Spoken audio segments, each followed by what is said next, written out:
Many of you are fully aware of Edward Snowden, the man who made known what many Americans probably already suspected. The NSA, or National Security Agency, or shall we call them the National Surveillance Agency, have been doing mass spying on the emails and phone calls of every citizen in America without any permission or disclosure of said surveillance. It's the affirmative stance that Mr. Snowden was justified in his actions. And I will make my case with 3 main points.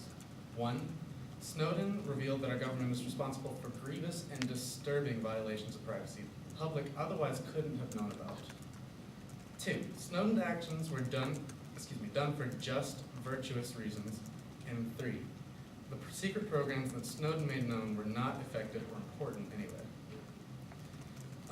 As for the NSA's activities being grievous violations of American policies and values, we can see that NSA blatantly violated privacy with its PRISM program. The PRISM slides, PowerPoint slides that Snowden released said in the PowerPoint that PRISM can collect information from fiber cables and infrastructure as data flows past, that's phone calls, as well as directly from the servers of these US service providers: Microsoft, Yahoo, Google, Facebook, Paltalk, AOL, Yahoo, Skype, and Apple.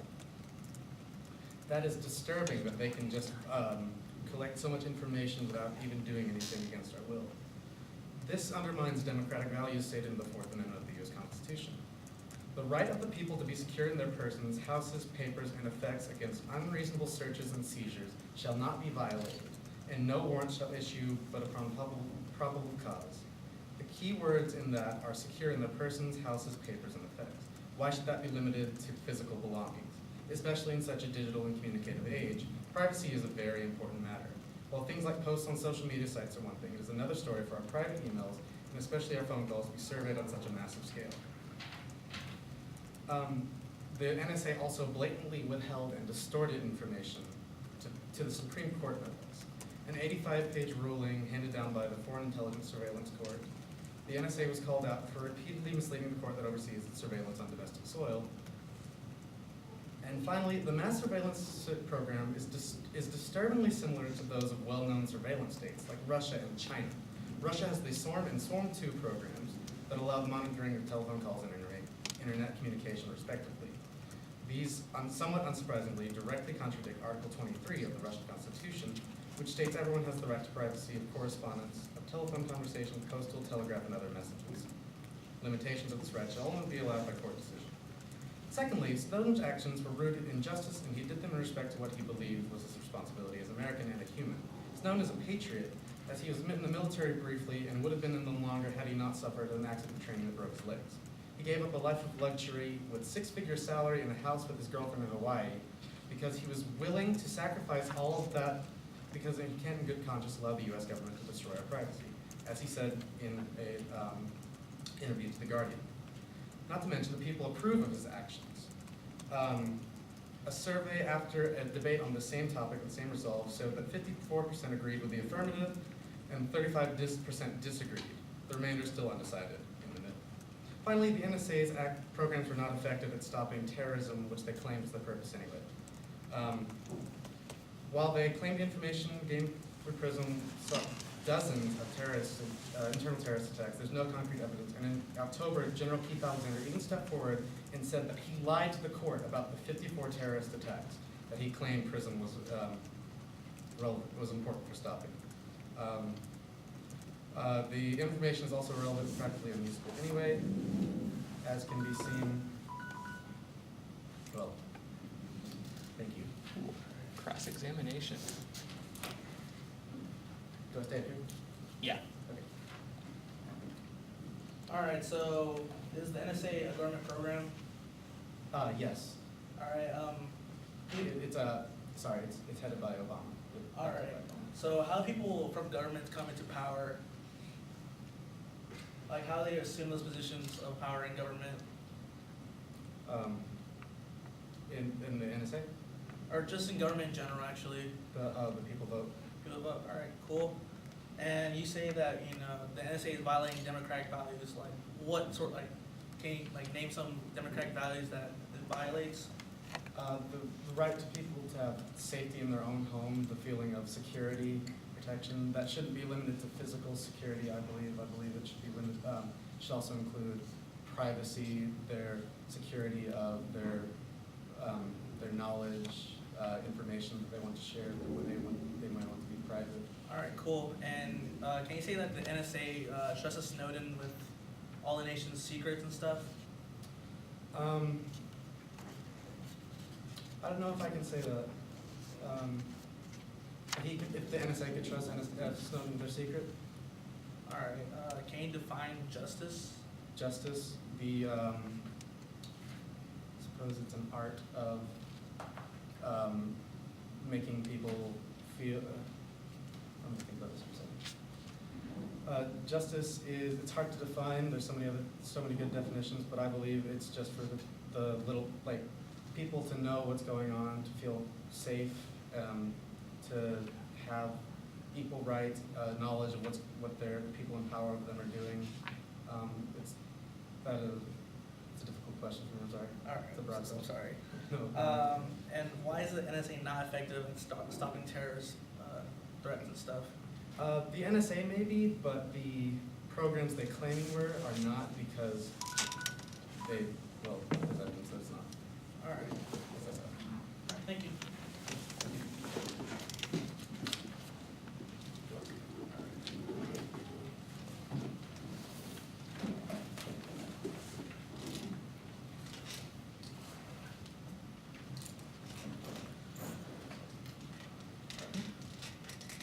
This House believes that Snowden is unjust. On framework, util should come first, Kaminsky 96. If I fail to act, then I do not do my duty to those in need. It's not a question of some person's having to bear the cost for some elusive overall social good. The question is whether some person must bear the cost for the sake of other persons. To use a person this way does not sufficiently respect the fact that he is a separate person, that his is the only life he has. Why is not equally true of all those whom we do not save through our failure to act? If one truly believes that all rational beings have equal value, then the rational solution involves maximally promoting the lives and liberties of as many rational beings as possible. If I sacrifice some for the sake of others, and I use them arbitrarily, and I do not deny the unconditional value as rational beings. This debate should be focused on who helps the greatest number of people. If the House wins the greatest number benefit from the NSA in comparison to Snowden's meddling, then the House should win the debate. On the NSA surveillance legal, key to stop attacks, Bucci 2013. The NSA surveillance programs keep us safe and allow the U.S. to adapt to the terrorist threat.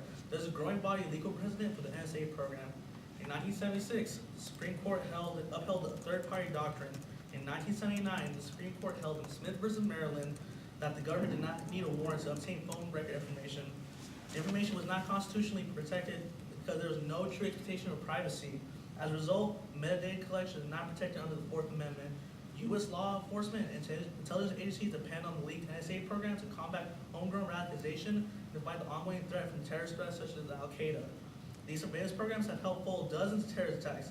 These include an attempted suicide plot against the New York City subway system. Since 9/11, the U.S. has thwarted over 50 terrorist plots against America's homeland. Congress and the American people should understand these programs, which are under oversight, are vital encountering the ongoing threat of terrorism, and warrant requirements hurt intel gathering to key prevent terrorist attacks. Utah 9, under FISA to obtain a judicial wiretapping warrant, the government is supposed to show probable cause that the specified target is a foreign agent. In FISA, President Bush and his advisors faced an obsolete law not written with live war with an international terrorist organization in mind. Every federal appeals court to address the question has agreed that the President may gather electronic intelligence to protect against foreign threats. This includes a special FISA appeals court, which in 2002 sealed case upheld that the President did have inherent authority to conduct warrantless searches to obtain foreign intelligence information. Our Constitution created a presidency whose function is to protect the nation from attack. Gathering intelligence has long been a key aspect of war. Our military intelligence agencies cannot attack or defend the nation unless they know where to aim. And nuclear terrorism escalates to global nuclear war and ensures extinction via nuclear winter. Morgan 09. Terrorists figured out the best way to escalate tensions into nuclear war to stop a nuclear exchange. All terrorists would have to do is get their hands on one small nuclear bomb and explode in Moscow or Israel. Because of Russia's deadhand system, any attack would be blamed on the U.S. If Israel were to suffer a nuclear attack, they would retaliate with the suicidal Samson option against all major Muslim cities. Samson would also include attacks on Russia. Russia would retaliate, and the U.S. would then retaliate against Russia. China would be involved as well, as tens of thousands of nuclear warheads rain upon major cities in the northern hemisphere. nuclear winter lasts as long as 100 years, taking a savage toll upon the ecosphere. And on Snowden, Snowden was unjust in his actions. Caravan of 14, the Aussies had cooperated covertly with Indonesian intelligence services. Two democracies had worked out a practical, mutual, beneficial information sharing deal that helped them deal with sensitive issues like refugees and human trafficking. Snowden's disclosures have now jeopardized this valuable cooperative effort.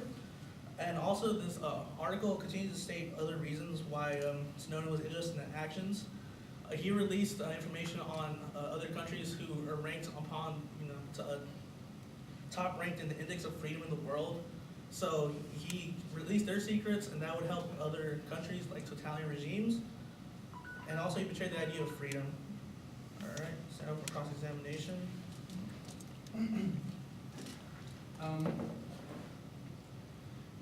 Did you say that he thwarted, or the NSA's program were thwarting dozens of potential terrorist attacks? Yeah. The evidence that I presented said that the former director stepped forward and said that he had lied directly to court about that.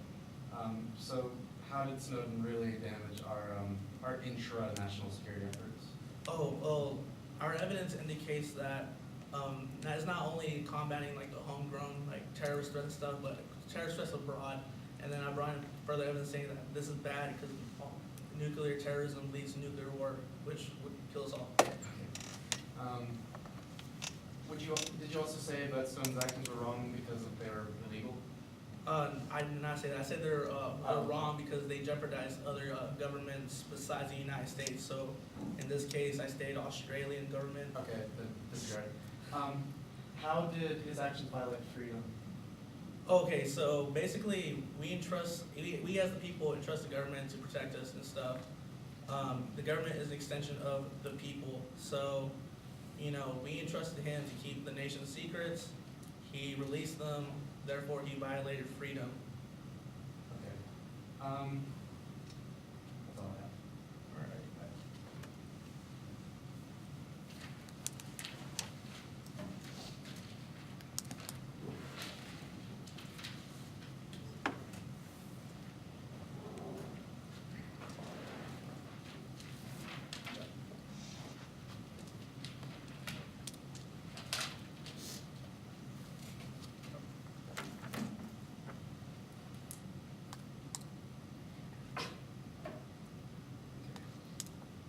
And just affirmative summary.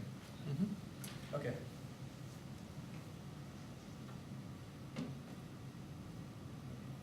Allow me to reiterate that I believe that Snowden's actions were completely justified. That is my position.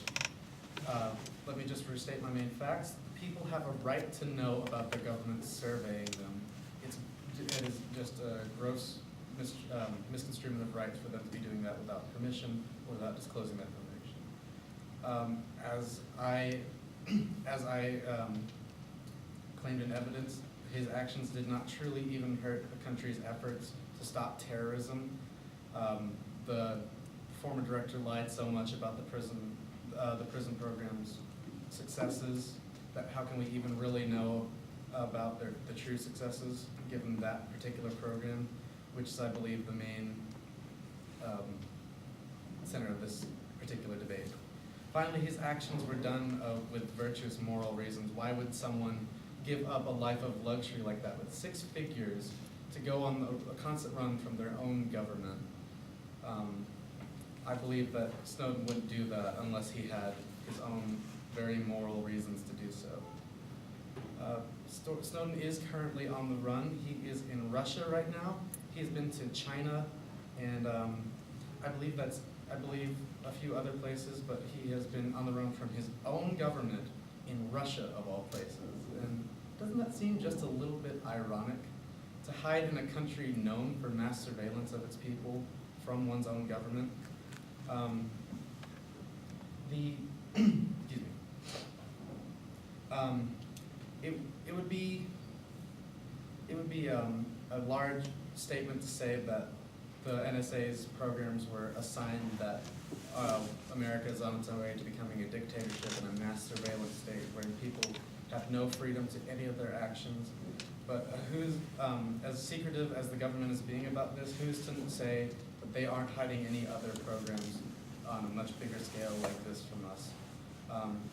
Had Snowden not revealed this information, then the public couldn't have been as aware of it as they are. It is my feeling, is the affirmative's feeling that one of the most important things about his actions were that the people now know about the government's grievous violations of our privacy. Knowledge is power, as they say, and since we know about that, we'll be a little bit more able to know about what's going on around us, and should it go onto a slippery slope that leads to a much larger dictator state, then we'll be just a little bit more empowered to know how to stop that sort of thing. Again, we believe that Snowden's actions were completely justified, and that is it for our side. So thank you very much.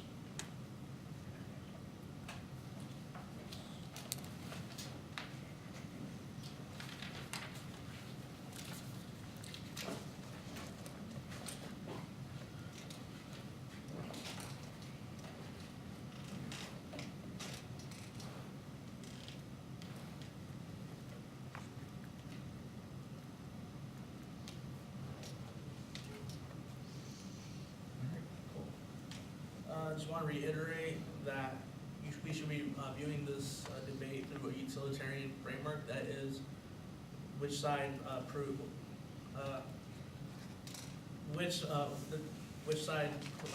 that the great number of people benefit. I've read evidence from Bucci, you, and Morgan stating that NSA programs do work. It thwarted a suicide bombers terrorist plot in the New York City subway system, and B, that it's completely legal.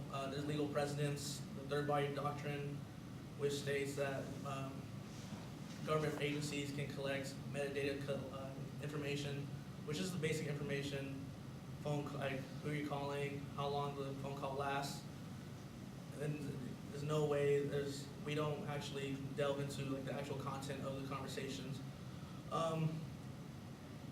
Also, our Caravan of 14 evidence indicates that he's unjust, not only because he's releasing the secrets of United States programs, but he also released information on Australia, Indonesia cooperation, which hurt them tremendously.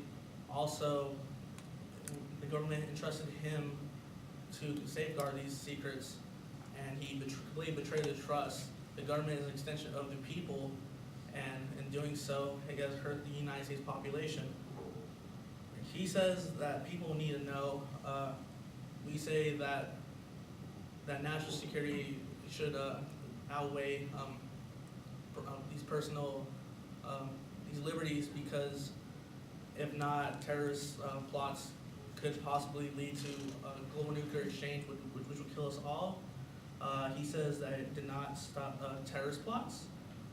We say that we have both our U and Bucci evidence indicate that it has stopped terrorist plots.